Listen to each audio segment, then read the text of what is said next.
ರಾಜ್ಯ ಬಿಜೆಪಿಯಲ್ಲಿ ಮತ್ತೆ ಭಿನ್ನಮತ ಸ್ಫೋಟಗೊಳ್ತಾ ಇದೆ. ಮಲೆನಾಡಿನಲ್ಲೇ ಮತ್ತೆ ರೆಬಲ್ಸ್ ಟೀಮ್ ಆಕ್ಟಿವ್ ಆಗಿದೆ. ಯಡಿಯೂರಪ್ಪ ಕುಟುಂಬದ ವಿರುದ್ಧ ಧ್ವನಿ ಎತ್ತಿದೆ ರೆಬಲ್ಸ್ ಟೀಮ್. ಭಿನ್ನಮತ ಸ್ಫೋಟ ರಾಜ್ಯ ಬಿಜೆಪಿಯಲ್ಲಿ. ಮಲೆನಾಡಿನಲ್ಲೇ ಮತ್ತೆ ರೆಬಲ್ಸ್ ಟೀಮ್ ಫುಲ್ ಆಕ್ಟಿವ್ ಆಗಿದೆ. ವಿಜೇಂದ್ರ ಮೇಲೆ ವಾಗ್ದಾಳಿ ನಡೆಸ್ತಾ ಇದೆ. ಯಡಿಯೂರಪ್ಪ ಕುಟುಂಬದ ವಿರುದ್ಧವೇ ಧ್ವನಿಯನ್ನ ಎತ್ತಿದೆ rebels team. BSY and sons ವಿರುದ್ಧ ಹಿಗ್ಗಾಮುಗ್ಗಾ ಟೀಕೆ ಟಿಪ್ಪಣಿಗಳು. ಕೆಲ ತಿಂಗಳಿಂದ ಸೈಲೆಂಟ್ ಆಗಿದ್ದ ರೆಬಲ್ಸ್ ಟೀಮ್ ಈಗ ಮತ್ತೆ ಆಕ್ಟಿವ್ ಆಗಿದೆ.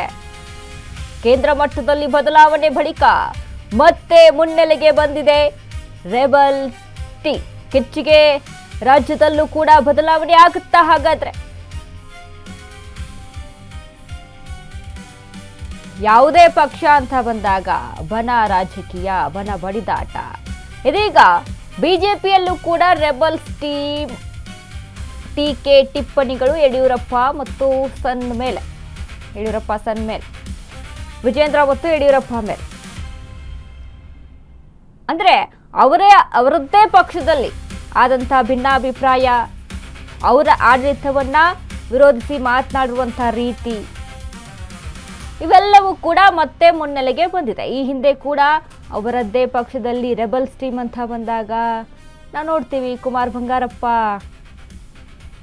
ಬಸನಗೌಡ ಪಾಟೀಲ್ ಯತ್ನಾಳ್ ಇವರೆಲ್ಲರೂ ಕೂಡ ವಿಜೇಂದ್ರ ಮತ್ತು ಯಡಿಯೂರಪ್ಪ ವಿರುದ್ಧ ವಾಗ್ದಾಳಿಯನ್ನ ನಡೆಸ್ಕೊಂಡು ಬಂದಂಥವ್ರೆ. ಇತ್ತೀಚೆಗೆ ಗಮನಿಸಿದ್ವಿ ಕುಮಾರ್ ಬಂಗಾರಪ್ಪ ಏನು ಮಾತಾಡಿದ್ರು ವಿಜೇಂದ್ರ ಮೇಲೆ ಅಂತ, ವಿಜೇಂದ್ರ ಮತ್ತು ಯಡಿಯೂರಪ್ಪ ಮೇಲೆ ಏನು ಬದಲಾವಣೆ ಅನ್ನುವಂಥ ವಿಚಾರಕ್ಕೆ ಸಂಬಂಧಪಟ್ಟಂತೆ ಕುರ್ಚಿ ಫೈಟ್ ಅಂತ ಇಲ್ಲಿ ನೋಡಿದಾಗ ರಾಜ್ಯಾಧ್ಯಕ್ಷರ ಬದಲಾವಣೆ ಆಗಬೇಕು, ವಿಪಕ್ಷ ನಾಯಕನ ಬದಲಾವಣೆ ಆಗಬೇಕು ಅನ್ನುವಂಥ ನಿಟ್ಟಿನಲ್ಲಿ ಕುಮಾರ್ ಬಂಗಾರಪ್ಪ ಮಾತನಾಡಿದರು. ಬದಲಾವಣೆ ಅನ್ನೋದು ಅನಿವಾರ್ಯತೆ ಇದೆ ಬಿಜೆಪಿಯಲ್ಲಿ, ಪಕ್ಷದಲ್ಲಿ.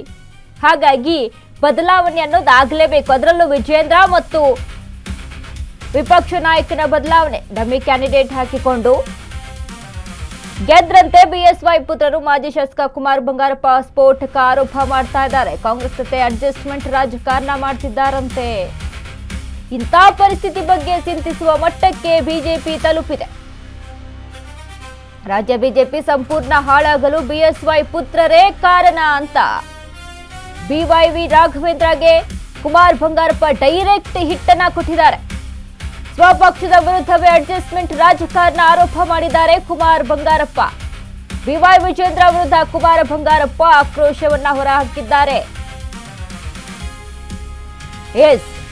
ಈ ಹಿಂದೆನೂ ಕೂಡ ವಿಜೇಂದ್ರ ಮೇಲೆ ಆರೋಪವನ್ನ ಮಾಡಿದಂಥದ್ದು. ಅಂದ್ರೆ ಆರೋಪ ಅನ್ನೋದಕ್ಕಿಂತ ಇಲ್ಲಿ ನಾಯಕತ್ವ ಬದಲಾಗಬೇಕು, ಇನ್ನು ರಾಜ್ಯಾಧ್ಯಕ್ಷ ಸ್ಥಾನದಿಂದ ವಿಜೇಂದ್ರ ಕೆಳಗಿಳಿಬೇಕು ಅನ್ನುವಂಥ ನಿಟ್ಟಿನಲ್ಲಿ ಕುಮಾರ್ ಬಂಗಾರಪ್ಪ ಮಾತನಾಡಿದ್ರು. ಇದೀಗ ಮತ್ತೆ ನೇರ ಆರೋಪವನ್ನ ಮಾಡಿದ್ದಾರೆ. ಇದು ಹಂಗಿದ್ರೆ ಇನ್ನೊಂದು 4 ದಿನ ಕಾಯ್ದು ಬಿಡ್ರಿ, 4 ಆಗುತ್ತೋ 40 ಆಗುತ್ತೋ ನೋಡ್ಕೊಂಡ್ಬಿಟ್ಟು ರಾಜ್ಯ ತಗೊಂಡ್ಬಂದು ಬಂದು ಅಲ್ಲ, ಅವ್ರು ಎಲ್ಲರೂ ಗುಡಿಸ್ಕೊಂಡು ಹೋಗ್ತಾರ ಕುಮಾರ್ ಬಂಗಾರಪ್ಪನವರು. ಇವಾಗ 10 ವರ್ಷ 15 ವರ್ಷ ಆಯ್ತು ನಾನು ಬಿಜೆಪಿ ಬಂದು ಅಂತ ಹೇಳಿದೆ.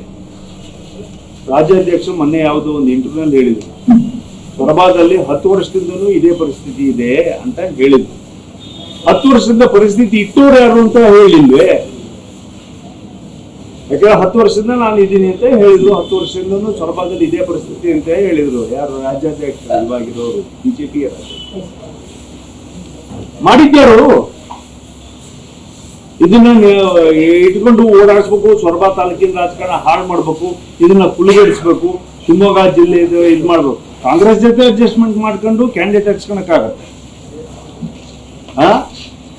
ಇಲ್ಲಿ ಸೊರಬ ತಾಲೂಕಿನಲ್ಲಿ ಗೂಳು ಕಟ್ಟಬೇಕು, ಇದನ್ನ ಹಾಳು ಮಾಡ್ಬೇಕು ಅನ್ನೋ ಯೋಚನೆಗಳು ಮಾಡಿದಾಗ ಅದಕ್ಕೆ ಉತ್ತರ ಕೊಡುವಂತ ಕಾಲ ಬರ್ತದೆ. ಬಂದಾಗ ಅವೆಲ್ಲ ಕೂಡ ಸರಿ ಮಾಡ್ಕೊಂಡು ಹೋಗುತ್ತೆ. ಹಂಗಿದ್ರೆ ಇನ್ನೊಂದು 4 ದಿನ ವಿಜೇಂದ್ರ ವಿಚಾರಕ್ಕೆ ಸಂಬಂಧಪಟ್ಟಂತೆ ವಿಜೇಂದ್ರ ಮತ್ತು ಯಡಿಯೂರಪ್ಪ ಮೇಲೆ ಕುಮಾರ್ ಬಂಗಾರಪ್ಪ ಆಕ್ರೋಶವನ್ನು ವ್ಯಕ್ತಪಡಿಸ್ತಾ ಬರ್ತಾ ಇದ್ದಾರೆ. ಯಾವಾಗಿಂದ ಅಂತ ನೋಡಿದಾಗ, ಯಾವಾಗ ರಾಜ್ಯಾಧ್ಯಕ್ಷರ ಬದಲಾವಣೆ ಆಗಬೇಕು, ಸ್ಥಾನಗಳ ಬದಲಾವಣೆ ಆಗಬೇಕು ಅನ್ನುವಂಥ ಏನು ವಿಷಯ ಪ್ರಸ್ತಾಪ ಆಗುತ್ತಲ್ಲ, ಆಗಿಂದಾನೂ ಕೂಡ ಕುಮಾರ್ ಬಂಗಾರಪ್ಪ ಅಂದರೆ ರೆಬಲ್ಸ್ ಟೀಮ್ ಇದಕ್ಕೆ ರೇಣುಕಾಚಾರ್ಯ ಕೂಡ ಅಲ್ಲಿ ವಿರೋಧವನ್ನ ವ್ಯಕ್ತಪಡಿಸಿದ್ರು. ಕುಮಾರ್ ಬಂಗಾರಪ್ಪನ ಮೇಲೆ ಅಲ್ಲಿ ವಾಗ್ದಾಳಿ ನಡೆದಿತ್ತು. ಇವೆಲ್ಲವೂ ಕೂಡ ಅವರವ್ರದ್ದೇ ಆಂತರಿಕವಾಗಿ ಒಂದಿಷ್ಟು ಕಲಹಗಳು ಕೂಡ ಇಲ್ಲಿ ಕೇಳಿ ಬಂದಿತ್ತು. ಬನ ಬಡದಾಟ ಇಲ್ಲಿ ಜೋರಾಗಿತ್ತು. ಇದೀಗ ಕೇಂದ್ರದಲ್ಲಿ ಆದಂತಹ ಬದಲಾವಣೆ, ಕೇಂದ್ರದಲ್ಲಿ ನೋಡಿ ಪಿಯೂಷ್ ಗೋಯಲ್ ಬದಲಾವಣೆ ಆಗಿರ್ಬೋದು, ಅಲ್ಲಿ ಏನು ಬದಲಾವಣೆಗಳು ಕೇಳಿ ಬರ್ತಾ ಇದೆ ಅಲ್ಲ, ನಿತಿನ್ ಬದಲಾವಣೆ, ಇವೆಲ್ಲವೂ ಕೂಡ ಈ ಬದಲಾವಣೆ ಮತ್ತು ಕೇಂದ್ರದಲ್ಲಿ ಆದಂಥ ಮೋದಿ ಸಂಪುಟದಲ್ಲಿ ಆದಂಥ ಬದಲಾವಣೆ ಈಗ ಮತ್ತೆ ರಾಜ್ಯದಲ್ಲೂ ಕೂಡ ಬದಲಾವಣೆಯ ಮಾತು ಕೇಳಿ ಬರ್ತಾ ಇದೆ. ಅದರ ಜೊತೆಗೆ ಇಲ್ಲಿ ಮತ್ತೊಂದು ನೇರ ಆರೋಪ ಅಂತ ನೋಡಿದಾಗ ಡಮ್ಮಿ ಕ್ಯಾಂಡಿಡೇಟ್ ಅನ್ನ ಹಾಕೊಂಡು BSY ಪುತ್ರ ಗೆದ್ರು, ರಾಜ್ಯ ಬಿಜೆಪಿ ಸಂಪೂರ್ಣ ಹಾಳಾಗಲು BSY ಪುತ್ರರೇ ಕಾರಣ ಅಂತ ನೇರವಾಗಿ ಆರೋಪವನ್ನ ಮಾಡ್ತಾ ಇದ್ದಾರೆ ಕುಮಾರ್ ಬಂಗಾರಪ್ಪ. ಸ್ವಪಕ್ಷದಲ್ಲೇ ಅಡ್ಜಸ್ಟ್ಮೆಂಟ್ ರಾಜಕಾರಣದ ಬಗ್ಗೆ ಇಲ್ಲಿ ಕೂಗು ಕೇಳಿ ಬರ್ತಾ ಇದೆ, ರಾಜಕಾರಣ ಆಗಿದೆ ಅನ್ನುವಂಥ ಹೇಳಿಕೆಗಳು ಕೇಳಿ ಬರ್ತಾ ಇದೆ. ನಿಜಕ್ಕೂ ಕೂಡ ಇದು ಆಗಿರೋದು ಸತ್ಯನ? ಹಾಗಾದ್ರೆ ಕುಮಾರ್ ಬಂಗಾರಪ್ಪ ಯಾವ ಆಧಾರದ ಮೇಲೆ ಇಲ್ಲಿ ವಿಜೇಂದ್ರ ಅವರ ಮೇಲೆ ಆರೋಪ ಮಾಡ್ತಾ ಇದ್ದಾರೆ? ಹಾಗಾದ್ರೆ ಪಕ್ಷ ಇದನ್ನ ಯಾವ ರೀತಿಯಾಗಿ ತೆಗೆದುಕೊಳ್ಳುತ್ತೆ?